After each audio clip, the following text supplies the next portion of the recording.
Muy bien, tenemos acá nuevamente un ejercicio a resolver, el cual va referido sobre el tema de análisis de circuitos RLC de segundo orden.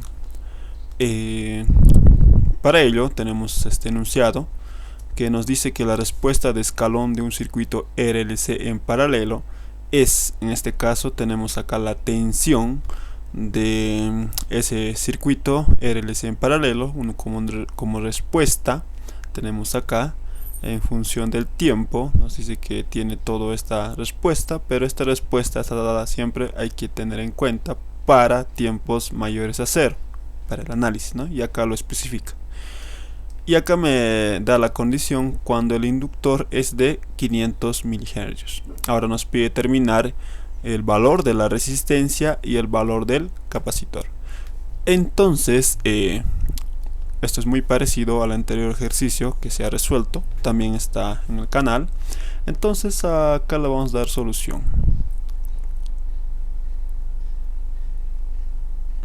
Ok, como ya les he comentado, para este tipo de problemas, primeramente nos dice acá, tenemos el circuito de escalón, ya, entonces de un circuito RLC, en este caso nos dice que va a estar en paralelo, entonces pues hacemos el dibujado de el diagrama de circuito. Acá tenemos el tal que tenemos así, y para ello nos dice que todo esto está conexionado en paralelo. Tenemos así. Ok. Entonces tenemos acá conectado un componente que va a ser la resistencia, y acá pues vamos a tener conectado lo que es el componente inductivo, y para ello pues acá en paralelo tenemos conectado lo que es el capacitor, ¿no? Tenemos así. Ahora, ¿por qué estoy dejando una celda o más bien una rama? Pues simplemente es por la respuesta que me está dando. En este caso tengo acá, listo. Acá me dice que es una respuesta escalón de un circuito. En este caso, el circuito que yo he dibujado corresponde para tiempos mayores o iguales a 0, ¿no? Recordar que en circuitos RLC, siempre voy repitiendo, se hace en dos tiempos de estudio. Uno es tiempos menores a 0, que se utiliza para encontrar las condiciones iniciales y para encontrar lo que es las constantes que va a formar parte de mi respuesta. Y también para tiempos mayores a 0, en el cual debo encontrar la respuesta, ¿no? Si va a ser una respuesta sobreamortiguada, críticamente amortiguada, o la otra respuesta subamortiguada, ¿no? Entonces para ello se hace tiempos mayores a 0. En este caso, para tiempos mayores a 0 corresponde mi circuito, pero acá en la respuesta que me ha dado del problema, o sea, respuesta me dice que va a tener una respuesta escalón. Esta respuesta escalón se conoce también en otros textos como respuesta forzada o una respuesta completa. Al decir respuesta escalón o respuesta completa, esto va a contener una fuente adicional, el cual no va a permitir que sea una respuesta transitoria o por unos breves periodos de tiempo, ¿no? Entonces acá esa fuente de tensión me lo está dando acá. Esto de acá que tenemos acá, 10, me dice que va a ser una fuente de tensión 10 voltios. Entonces acá vamos a tener que dibujarlo más menos 10, y esto va a ser nuestro base, ¿no? Muy bien, entonces tengo acá, ahora simplemente verifico, me dice que el inductor es 50 mH, entonces acá esto va a ser 50 mH. Ahora, como es un circuito en paralelo, cuando nos dice tensión o nos dice corriente, generalmente las tensiones y las corrientes para las respuestas se determinan cuando es voltaje en el capacitor y cuando es corriente, la corriente que circula por el inductor, ¿ya?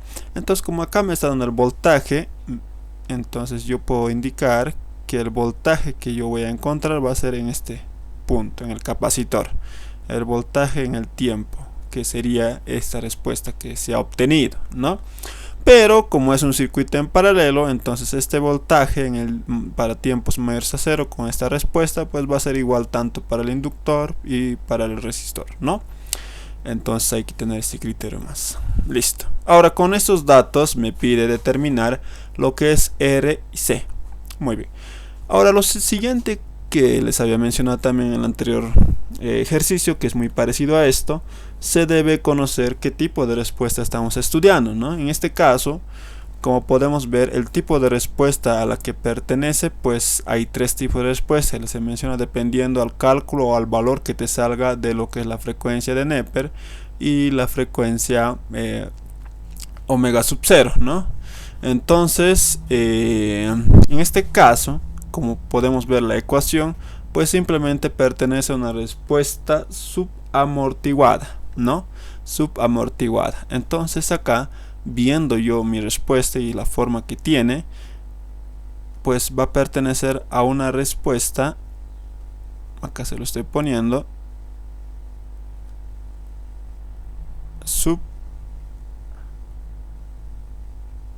subamortiguada. ¿Ya? Entonces, como pertenece a una respuesta subamortiguada, tenemos que tener en cuenta que hay tres criterios para poder determinarla. Una es la frecuencia de Neper, que es alfa, y la otra es la frecuencia angular, y la otra es la frecuencia resonante natural, que es omega sub d, ¿no? Creo que se llama así, si no estoy mal, ¿ya? Entonces, acá de la ecuación que yo tengo en este punto, que es el voltaje, ¿qué datos puedo encontrar? En este punto, si se pueden o si podemos observar, se los voy a marcar, podemos tener como dato este de acá, ¿no? Este de acá. Ese dato que me está dando, que es el valor de 300, es la frecuencia de Neper, o sea, alfa. Entonces acá, alfa, yo ya sé que es 300. Y también otro dato importante que yo puedo recolectar de mi respuesta, que acá tenemos, es la frecuencia omega sub d. Si no estoy mal, es la frecuencia resonante natural, ¿ya? Y es este de acá, ¿no ve? Omega sub d es este de acá, que va a ser igual a 400 radianes sobre segundos. Entonces, viendo esos datos que tiene mi respuesta, puedo obtener que ya tengo esos valores, ¿ya? Ahora, pero acá hay que tener un criterio más. Si bien yo puedo tener estos dos, sabemos que por la forma del circuito que me está dando el problema, que es un circuito RLC en paralelo, podemos desglosar lo siguiente. Sabemos que alfa para circuitos RLC en paralelo no es más que la relación de 1 sobre 2 veces la resistencia por el capacitor. Entonces eso tenemos de acá, pero también debemos tener en cuenta que la frecuencia angular omega sub 0, en este caso esto es igual para todos, ¿no ve? 1 sobre LC. Ok, ¿no? Muy bien. Yo en este punto, ¿qué puedo obtener? En este punto, yo sé que omega sub d, o la frecuencia angular, no, antes de esto, voy a tener acá simplemente como ecuaciones, este de acá que es igual a 300, y este es 1 sobre 2 veces RC, que esto va a ser una ecuación para que no nos confundamos. Solamente estoy haciendo esto con rojo. Esto va a ser una ecuación 1, ya estoy llamando así arbitrariamente, y esto pues omega sub d, para trabajarlo más mejor lo voy a, sin la raíz, le voy a trabajar como omega sub d al cuadrado, ¿no? Si yo elevo al cuadrado, entonces simplemente voy a tener que va a ser 1 sobre LC, ¿correcto? Donde L es el valor del inductor que yo ya tengo como dato. Entonces acá lo puedo reemplazar si quiero, ¿no? Pero más tarde, ya cuando a la hora de proceder con los ejercicios. La ecuación 2.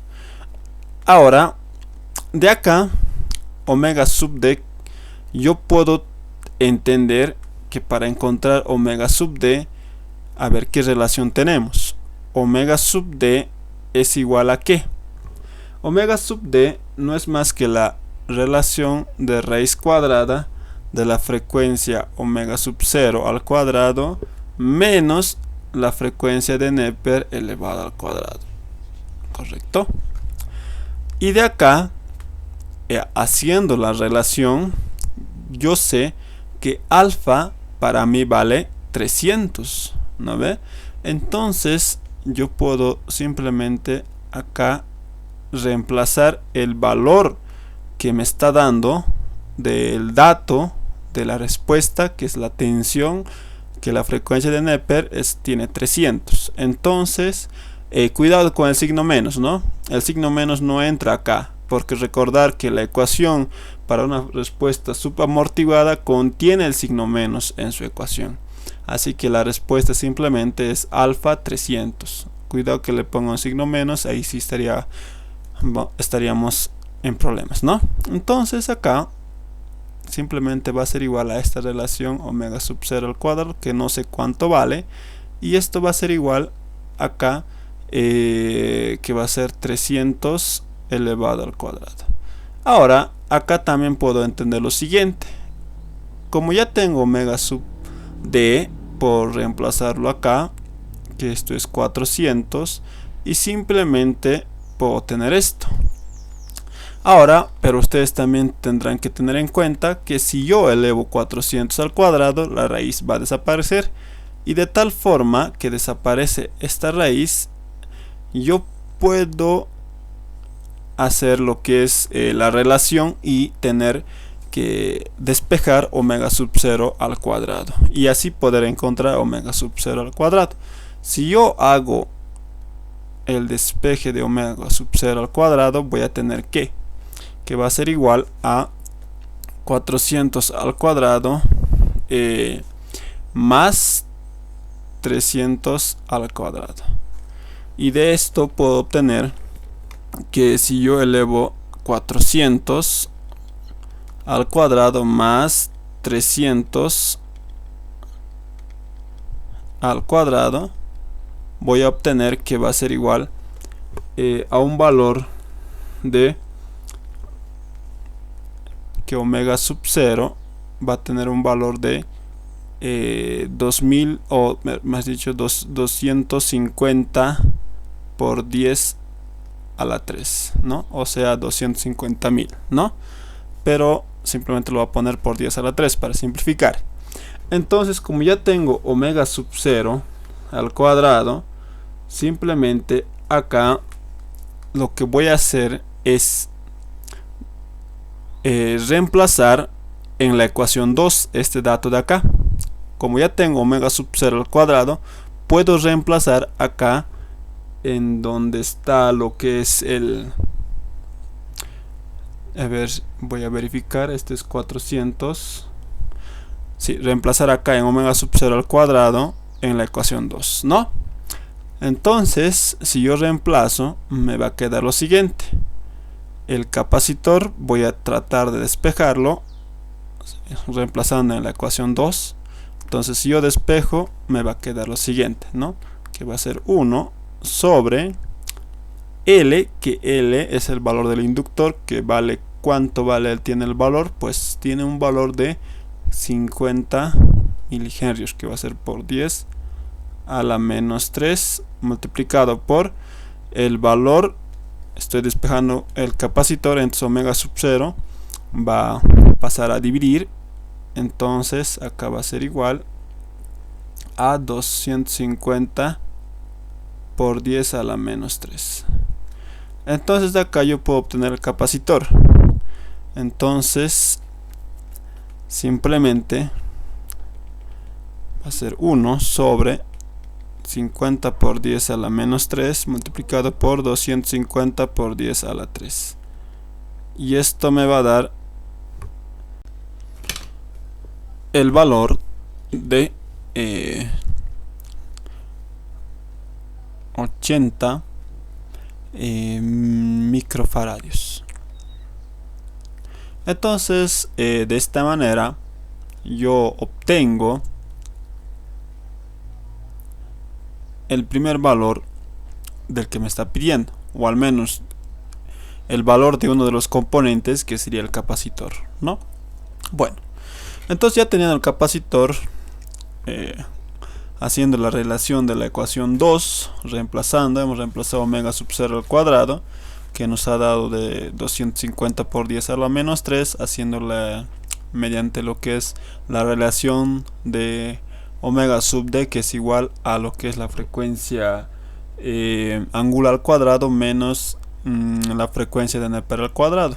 Entonces simplemente para quitarme la raíz elevo ambos miembros al cuadrado, entonces acá es al cuadrado y todo esto simplemente me queda así, y yo quiero lo que es la frecuencia angular al cuadrado, entonces despejando me queda la frecuencia angular al cuadrado, y esto de menos va a pasar a sumar a este otro lado, ya. Entonces tenemos 400 al cuadrado más 300 al cuadrado, ¿no? Haciendo la operación nos da que es 250 por 10 a la 3, ¿ok? Entonces omega sub 0. Ahora reemplazando la ecuación 2 y se obtiene lo que es el valor del capacitor. Ahora el valor de la resistencia, bueno, como ya tenemos el valor del capacitor, simplemente reemplazamos en la ecuación 1, ¿no? Donde se ha obtenido, o donde nos ha proporcionado el valor de la frecuencia de Neper, y mediante su relación, como es un circuito RLC en paralelo, entonces tenemos esta relación donde tenemos el valor del capacitor que se acaba de encontrar, y simplemente despejamos lo que es la resistencia, ¿no? Entonces acá sería la resistencia, va a ser igual a 1, en este caso va a ser igual a 2 veces el valor del capacitor multiplicado por la frecuencia de Neper, ¿no? Entonces, es decir, nosotros reemplazamos, va a ser igual a 1, acá va a ser 2, el capacitor que hemos obtenido, que va a ser 80 por 10 a la menos 6, y el valor de lo que es la frecuencia de Neper, que es 300.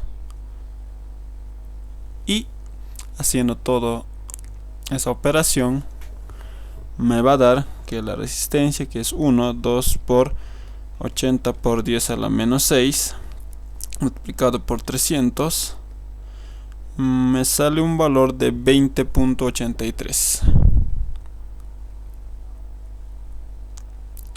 ohms, ¿no? Entonces tenemos lo que es el valor de la resistencia o del componente que nos ha pedido, ¿no?